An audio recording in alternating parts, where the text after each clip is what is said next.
Hello viewers, স্বাগত জানাই আমার ইউটিউব চ্যানেলের একটি নতুন ভিডিওতে। আমাকে অনেকে প্রশ্ন করেন, ভাই আমি ডিএসএলআর ক্যামেরা কিনেছি বা মিররলেস ক্যামেরা কিনেছি, আমার ক্যামেরাতে আমি কোন মুডে ছবি তুললে সবচেয়ে ভালো ছবি কোয়ালিটি বা পিকচার কোয়ালিটি পাবো। তো আজকের ভিডিওতে মূলত এই বিষয় নিয়ে আলোচনা করব। আপনার যে ডায়লার আছে, মানে মুড ডায়লার, এখানে কয়েকটা মুড আছে, এই মুডের কোন মুডে ছবি তুললে আপনার সবচেয়ে আউটপুট ভালো হবে। আপনার 700D, 600D, 750D এনি মডেলের ক্যামেরা, যে মডেলের ডিএসএলআর হোক না কেন, সব মডেলে মূলত একই টেকনোলজি, একই মুডই থাকে। তো প্রথমে মুডগুলো নিয়ে কথা বলবো। এখানে দেখতে পারবেন একটা আছে এম মুড। এম মুড থেকে কি, এমতে মিনুয়াল, মানে ফুললি মিনুয়াল মুড, মানে ফুললি আপনার উপরে কন্ট্রোল থাকবে। এরপর এভি মুড, মানে আপনার এটা অ্যাপারচার প্রায়োরিটি মোড। এখানে আপনি অ্যাপারচার মানে আপনার এফ পয়েন্ট, আপনার লেন্স যদি 1.8 হয় বা 3.5 হয় সেটা নিয়ন্ত্রণ করতে পারবেন এভি মুডে। আর টিভি মুডে শাটার প্রায়োরিটি মোড, মানে আমার শাটার আপনারা কন্ট্রোলের মাধ্যমে, জাস্ট শাটার আপনি 200-তে রাখেন বা 250-তে রাখেন বা 300-তে রাখেন, কিন্তু বাকি আইএসও বা অ্যাপারচার কোনোটাই কন্ট্রোল করতে পারবেন না। এরপরে আছে প্রোগ্রাম মুড। প্রোগ্রাম মুড বলতে আপনার ক্যামেরাটা ফুললি প্রোগ্রামেবল, মানে এখানে আপনি আইএসও কন্ট্রোল করতে পারবেন, শাটার এবং হচ্ছে অ্যাপারচার কোনোটাই কন্ট্রোল করতে পারবেন না।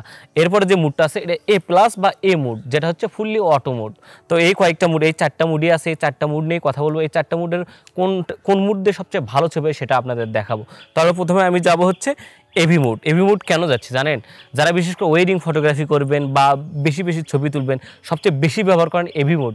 মানে আপনারা অবশ্যই ডিএসএলআর ক্যামেরা কী জন্য কেন, ব্যাকগ্রাউন্ডটা ব্লার চান বা ব্যাকগ্রাউন্ড বকিটা ভালো চান, ব্যাকগ্রাউন্ডটা ব্লার করে ছবি তোলার জন্য অ্যাপারচার প্রায়োরিটি মুড সবচেয়ে বেস্ট হয়। আমি এই জন্য এভি মুডে ক্যামেরাটা দিলাম। এভি মুডে ক্যামেরাটি দেওয়ার পর আপনারা এখন ছবি তুলে দেখাবো। আজকেও আমার সাবজেক্ট আমার মামা ইউজ করবো, আমার ভাগ্নেকে। ভাগ্নে যা, হ্যাঁ থাক, ওখানে থাক। ভাগ্নে দেখতে পাচ্ছেন আমার ভাগ্নেকে আমি প্রথম ছবি তুলবো। আমি ক্যামেরাটা রেখেছি এভি মুডে, আপনারা দেখতে পাচ্ছেন কি না জানি না, এভি মুডে ক্যামেরাটা রেখেছি। এভি মুড থেকে আমি এখন অ্যাপ পয়েন্টটা রেখেছি 1.8, আর আইএসও 100 তো রাখতেই হবে ভালো কোয়ালিটির জন্য। এখন আমি ছবিটা তুলবো। ছবিটা দেখতেই পাচ্ছেন, আমি সাইড স্ক্রিনের ছবিটা দেখাবো, ছবিটা ব্যাকগ্রাউন্ডটা কতটা ব্লার হচ্ছে। আমি এটারই এখন এভি মুডের কি আপনারা বললাম তো অ্যাপারচারটা কন্ট্রোল করতে পারবেন। যদি ব্যাকগ্রাউন্ড বেশি ব্লার চান, আপনার লেন্সের যে পয়েন্ট বা হচ্ছে অ্যাপারচার 1.8 হোক, 1.4 হোক বা 3.5 হোক, 2.8 হোক, যেটা হয় সর্বনিম্ন রাখার চেষ্টা করবেন। সর্বনিম্ন রাখলে হবে কি, ছবির কোয়ালিটি এবং ছবির ব্যাকগ্রাউন্ডটা ব্লার অত্যন্ত বেশি পাবেন। এরপরে আমি সব কিছু দেখেন, আমি যখন এভি মুডটা অন করতেছি দেখতেই পাচ্ছেন, আপনারা ডিসপ্লেতে দেখাবো। ডিসপ্লে এভি মুড যখন আসবে আপনি দেখবেন শাটার এবং আইএসওটা, শাটারটা অটোমেটিকলি আপ ডাউন হচ্ছে, মানে শাটারটা নিজে থেকে অ্যাডজাস্ট হচ্ছে। আপনার এমবিএন যে লাইট আছে বা ন্যাচারাল যে লাইট আছে, এই লাইটটাকে যদি আপনি সেটিং না করতে পারেন, তাহলে 100% এভি মুডের ছবি তুললে হবে কি, আপনার ক্যামেরা অটোমেটিকলি এই লাইটটা অনুযায়ী শাটারের স্পিডটা কন্ট্রোল করে নেবে। এরপর আমি এ পয়েন্টটা একটু বাড়াবো, এ পয়েন্ট বাড়ালাম। এ পয়েন্ট বাড়ায় আমি এখন ছবি তুলবো হচ্ছে F8-এ। F8-এ ছবি তুলছি, দেখেন ব্যাকগ্রাউন্ডটা কতটা ব্লার কমে গেল।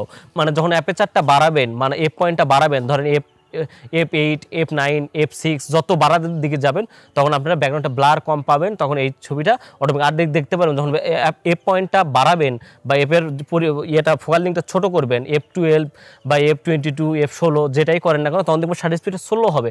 ক্যামেরাতে ছবি তোলার সময় একটু স্লো পড়বে। দেখেন আমি এটা বাড়াইছি, আরেকটু বাড়াবো, 11 করলাম। দেখেন শাটার স্পিডটা অনেকটা, মানে প্যাকেট লস হচ্ছে। প্যাকেট লস বলতে কি, শাটার স্পিডটা খুব স্লোলি পড়ছে, কারণ কি লাইট ভিতরে ঢোকার ক্ষমতাটা কম, ভিতরে এ পয়েন্টে মানে ফোকাল লিঙ্কের যে ফুটাটা এটা ছোট হয়ে গেছে।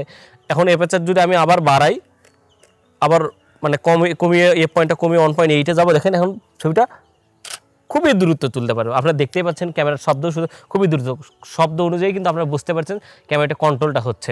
তো অ্যাপারচার মুডে আপনারা ছবি তুলতে পারেন। আর বেশিরভাগ ফটোগ্রাফার যখন আপনারা ওয়েডিং করেন, পোর্ট্রেট ফটোগ্রাফি করেন, তারা অ্যাপারচার প্রায়োরিটি মুড ইউজ করবেন। এরপরে যাব হচ্ছে টিভি মুড। টিভি মুডতে হচ্ছে শাটার প্রায়োরিটি মুড। শাটার মানে আপনি শাটারটাই নিয়ন্ত্রণ করতে পারবেন।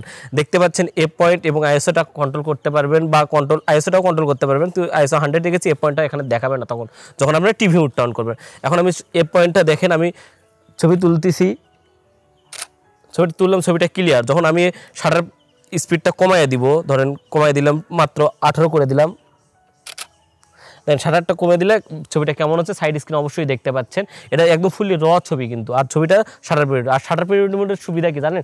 মামু একটু পিছনে যাও। আমি আগে বলে নিই, শাটার পিরিয়ডের সবচেয়ে বড় সুবিধা হচ্ছে আপনারা যখন দ্রুতগামী কোনো সাবজেক্টের ছবি তোলেন, পাখি উড়ে যাচ্ছে, কোনো একটা রেসিং ছবি হচ্ছে, স্পোর্টসের ফটোগ্রাফি করার জন্য শাটার পিরিয়ড, তখন কিন্তু শাটার উপর অনেকটাই নির্ভরশীল হতে হয়। তখন আমরা শাটার প্রায়োরিটি মোড বা টিভি মোডটা ইউজ করতে পারেন। মামু একটু দৌড়ে আসবি।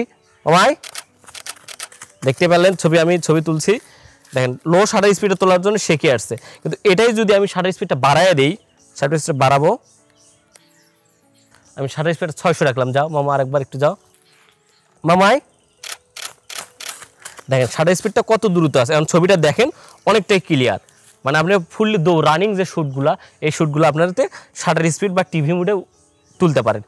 এরপরে যাবো হচ্ছে প্রোগ্রাম মোড, মানে পি মুডে আপনারা যখন ছবি তুলেন, পি মুড কখন কাজে লাগে? পি মুডে কিন্তু আপনারা কোনো শাটার বা অ্যাপেচার কোনোটাই কন্ট্রোল করতে পারবেন। পি মুডে দেখতে পাচ্ছেন ডিসপ্লেতে আমি দেখাবো, পি মুডে আপনারা শাটার অ্যাপেচার কোনোটাই কন্ট্রোল করতে, কিন্তু আইএসওটা কন্ট্রোল করতে পারবেন। আইএসওর সুবিধা কি? আইএসও যত বাড়াবেন সেন্সিভিটি বাড়বে, বা লো লাইটে ছবি তোলার জন্য আইএসওটা কন্ট্রোল করতে পারবেন।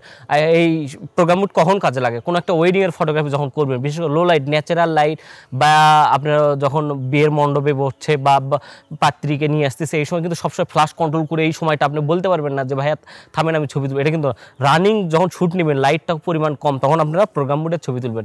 এবং প্রোগ্রাম মোডে ছবি তুললে খুবই ভালো মানের ছবির কোয়ালিটি পাবেন। এবং প্রোগ্রাম মোডে আমি একটু প্রিফার কম করব, যে মুহূর্তে আপনার লাইটটা কন্ট্রোল করতে পারবেন না,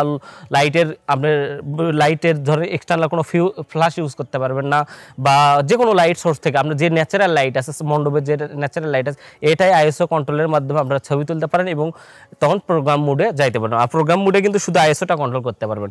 এরপরে যে মুড আছে এটা হচ্ছে এ প্লাস মুড বা এ মুড। এ মুডটা কি বললাম তো, অ্যাপেচার প্রায়োরিটি, শাটার প্রায়োরিটি বা আপনার আইএসও কোনোটাই নয়। এটা এ মুডটা ফুললি অটোমেটিক, মানে ক্যামেরা আপনি নিজে থেকে ক্যামেরা আপনার সেটিং করে তারপর ছবি তুলতে পারবেন। এবং হচ্ছে এ প্লাস মুডে বা ক্যামেরার যে অটো মুডটা আছে, এই অটো মুডটা হচ্ছে যারা একদম বিগিনার, ধরেন ক্যামেরা কিনেছেন কোনোদিন ছবি তোলেননি, বা ক্যামেরা এখনই কিনছেন, অনেক ক্যামেরা ডিএসএলআর সম্পর্কে বা মিররলেস সম্পর্কে জানেন না, তখন আপনারা অটো মুডটা তুলতে পারেন। এবং অটো মুডটার সুবিধা কি, ধরেন আমার মামা ভাগ্নে এখানে আছে, আমি অটো মুডে এখন ছবি তুলতেছি, আমার কিন্তু ক্যামেরার কোনো সেটিং নাই, মামা একটু এদিক যাবা, আমি যেখানে মানে এনি পজিশনে, এনি লাইটে, এনি অবজেক্টে, যখন আপনার যে শ্যুটটার সময় কোনো টাইম বা সেটিং করার টাইম নাই, তখন আমরা অটোমেটেড ছবি তুলতে পারবেন।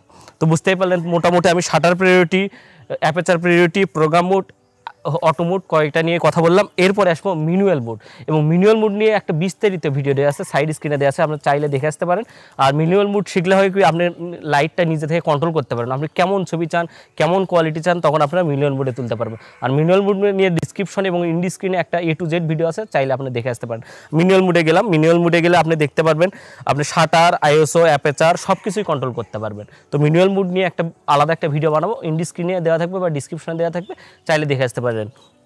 তো আজকের ভিডিও এই পর্যন্ত, আশা করি বুঝতে পেরেছেন আপনারা কোন মুডে ছবি তুললে বেস্ট হবে। আমি যে খুব সোজাভাবে বুঝাইছি আপনাদের, এই কয়েকটা মুডের মধ্যে আপনার shutter priority, aperture priority, program mode, auto মোডের মধ্যে ছবি তুলতে পারেন। তো আজকের ভিডিও কেমন লাগলো, ভালো লাগলে অবশ্যই লাইক করবেন, কমেন্ট করে জানাবেন আমার মতামত। এবং আপনাদের যদি কোনো কিছু জানা থাকে সেটাও ডিসক্রিপশনে কমেন্টে আপনারা জানাইতে পারেন, আমি কমেন্টের উত্তর দেওয়ার চেষ্টা করব।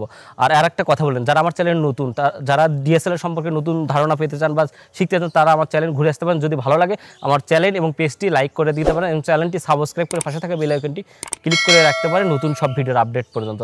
তো আজকের ভিডিও এই পর্যন্তই।